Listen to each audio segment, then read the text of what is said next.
Jessie V. So, today's story, oh boy, I have talked about this guy before in a video. I think I did a video talking about a breakup letter that I received in grade 7, and I called the guy Steve. So today we're going to be talking about Steve once again because there's a lot more that I could have talked about, and I think I was nervous too because I didn't want him to watch the video, but at this point, like, who really cares? I need a glass of water though. Where's my water? I can't find my water! Alright, I got it. I'm also really tired, so... I am just like throwing out these story times. I'm just filming one after another. Like this is a workout. This is a story time workout, guys. Gotta hydrate. It's very important. So basically, back when I was in grade 7, I noticed that pretty much not all the girls, but most of the girls in my class were getting boyfriends. And that included my best friends and my sister, who was like 3 years younger than me, had a boyfriend. And I was just like, why don't I have a boyfriend? And that's never ever a reason for you to get a boyfriend. Any girls listening, even guys, that's never a reason for you to get a girlfriend. When you find someone and it works and it's right, that is when you should get a boyfriend or girlfriend. Not because everyone else around you is getting one, but obviously silly Jess was young, she didn't realize that, and she wanted a boyfriend. The thing was, I was very shy. I've talked about this millions of times before. I was a very shy kid. So basically, I was trying to scout out another guy that was really shy because that was just less intimidating for me, I guess. I found that if I tried going after a guy who was super, like, I don't know, outgoing and stuff, he would just overwhelm me, you know what I mean? But there was this guy named Steve, and he was very shy, very to himself. He was just like, he was like the male version of me. Or at least, like, that's what I thought at the time. After a while, like, no, he was not like me at all. Let me just say that. We'll get to that, though. So I can't remember exactly how it happened. It was so long ago. Like, gosh, grade 7. That would be like 10 years ago.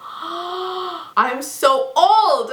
But I'm pretty sure I did the whole thing where I told my friends to go ask him if he liked me. Like, you know how it works, right? And they came back to me one day and they're like, oh my gosh, he likes you too. So one day during a school dance, he asked me to dance with him. And you know, like, I don't know, at school dances, you kind of like want to stay far away from each other. So like, I'm holding his shoulders, but there's this giant gap in between our bodies. It's just like this space that you don't like cross, you know what I mean? Because it's so awkward back then. But we had a very weird relationship that I want to sort of explain because it wasn't a typical boyfriend-girlfriend relationship at all. So after that dance, he asked me to be his girlfriend and I was like, yes, and I was so excited. But like every time I would ask him to hang out with me after school or to go to a movie with me or something, he would always say yes at first, but then later on find an excuse to like not be able to go or something. And I get it. I mean, when you're that young, it's like really intimidating. It's nerve-wracking to like go on dates with your girlfriend or boyfriend. But finally, this one day, he decided to come over to my house, and let me just say, he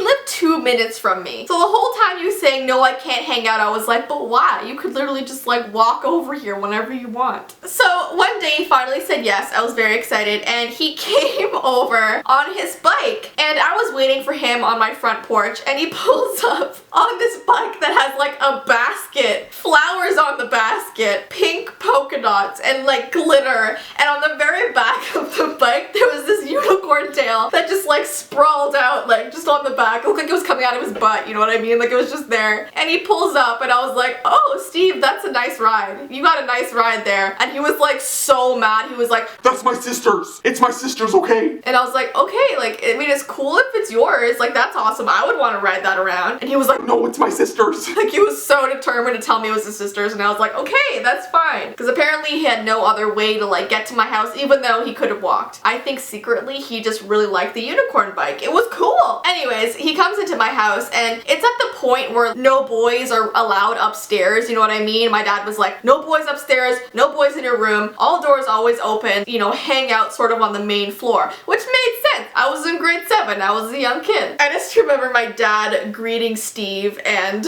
like went to shake his hand, and Steve was just, you know when you shake someone's hand and it's like a floppy fish, it's just like this when you shake it? Yeah, Steve was just like, he'd offered his hand, but it was like sort of not. It was like, if you want it, take it. My dad's like, okay. So anyways, it's funny because now when I talk to my dad about Steve nowadays, my dad doesn't even really remember him because it was such an awkward encounter. That was literally, I think, the only time he ever talked to him or even saw him. We'll get into that though. So anyways, we decide to go into my backyard, and I had this really cute treehouse sort of thing that my my dad built for me, and we went up in the treehouse. I don't know if my dad knew we were up there, because if we weren't allowed like in my bedroom, I don't know how we were allowed like in a tiny room treehouse thing. I don't know, but we went there. And at this point we had never kissed before, ever, and I had never kissed anybody in my life before. So I think it was this really like weird thing that we both knew was gonna happen but hadn't yet. So we were up in the treehouse, and this is gonna sound so mean. I really don't like sounding mean, but you guys know my character Moot, right? And like Moot does that like thing with his lips. He likes to show his teeth, you know, he's just like,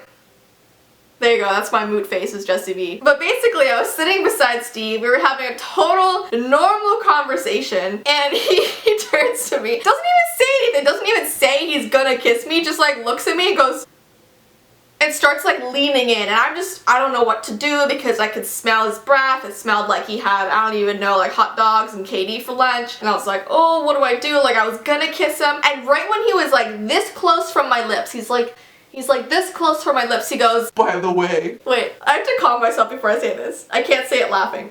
He goes, okay, here we go. He goes, by the way, I think I have gum disease. and then he like goes to kiss me, and I was like, whoa, whoa, whoa, whoa, hold on a second there, Steve. Back it up one moment. And I was like, you have gum disease and you're gonna put your gums...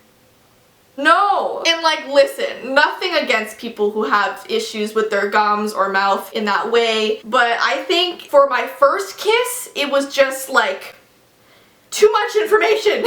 You know what I mean? So then I sort of escaped the treehouse and kind of made an excuse so that he would have to go home. I was just like, I'm not feeling well, you know, yeah, I gotta go to bed right now. It was like 2 p.m. I felt so mean. I mean, like, poor Steve. He just wanted to kiss me and like, see, I wasn't having it, you know? So he went home, and the next day he wasn't at school, and I felt really bad, and I was like, oh, maybe I just really offended him. I didn't mean to, and I just wasn't ready to kiss him, and I wasn't ready for his gums, you know?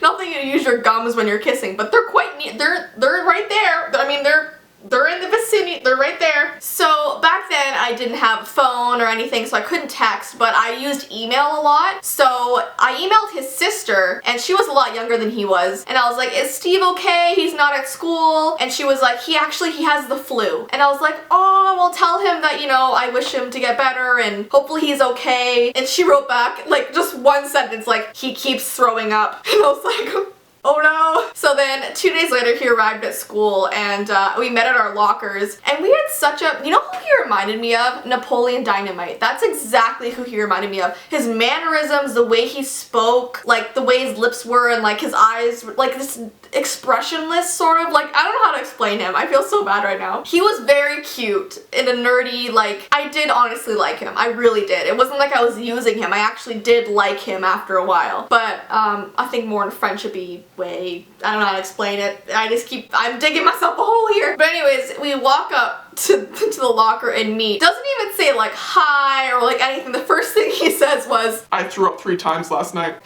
And I was like, oh, well that sucks. Are you okay? And he was like, yeah, it was 3 times though. Once in the toilet, once in the garbage, once in the sink. And I was like, oh, okay. And it was like he was bragging about the fact that he threw up so many times from his flu. And it just like, it made me think, well, thank goodness he didn't kiss me, because first of all, this is the gum thing, and then you were obviously sick. I mean, it just wouldn't have been a good kiss, and I was trying to explain that to him to make him feel better, and after a while he was like, you know what, you're right, look, we'll have to try again some other time. So then that weekend we went out together to get ice cream, and we got, what's that, is it soft serve? You know, like the ice cream that kind of like, it looks like a, I don't know. It's the swirly ice cream. I think it's soft serve. I'm not really sure. But we each got that, and we were sitting on the side of a curb, and you know, we were just eating our ice cream, and he turns to me again and does the lip thing where he goes, I don't know if that's like what he thought a kiss face should be, because usually he didn't really look like that, but when he was ready to kiss, that's how I knew, because we'd be talking or doing something normal, and all of a sudden he'd just be like, you know what I mean?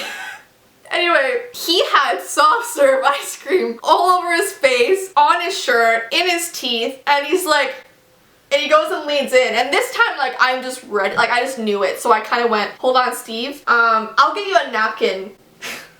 I feel so mean, oh my gosh. Okay, Okay, first of all, I was so young. I didn't know how to be like nice about that stuff. And I've always had like germy, you know, OCD issues with like cleanliness and stuff. I don't know. But the poor guy, that...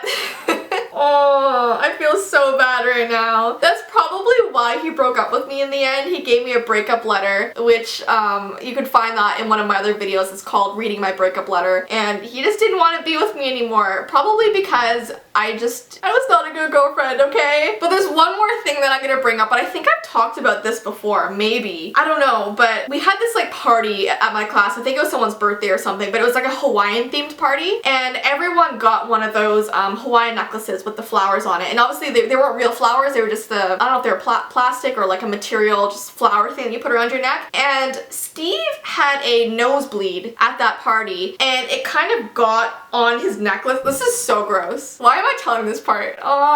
It kind of got on his necklace and it was like the flowers were yellow and all of a sudden this side was like yellow, yellow, yellow, yellow, orange, reddish. And I was like, oh, okay, well you made it a bit more interesting, so that's okay. But at the very end of the party, he walks over to me and he's like, I'm gonna go home now, but before I go, here's my necklace, you can remember me. And he hands me the necklace with the blood all over it. And I was like, oh, okay, yeah, thank you. He went home that night and I took it back to my home and I hung it up in my room. And it was in there for a little while. And every time a friend would come over, they'd be like, why is like it yellow the whole time and then like a few red ones? And I was like, I don't know, the necklace must have been made strangely. I can't believe I'm telling you guys this. Yeah, I had his bloody Hawaiian necklace in my room for a little while. So anyway, and then he broke up with me and yeah, I don't know, I just wanted to tell you guys this story about Steve for some reason. Poor Steve. I hope you guys enjoyed this story. I'm sorry if it was really awkward and weird. I talk about weird things, you guys know this by now. But anyway, I hope you guys enjoy the rest of your day and I will see you in my next video. Bye!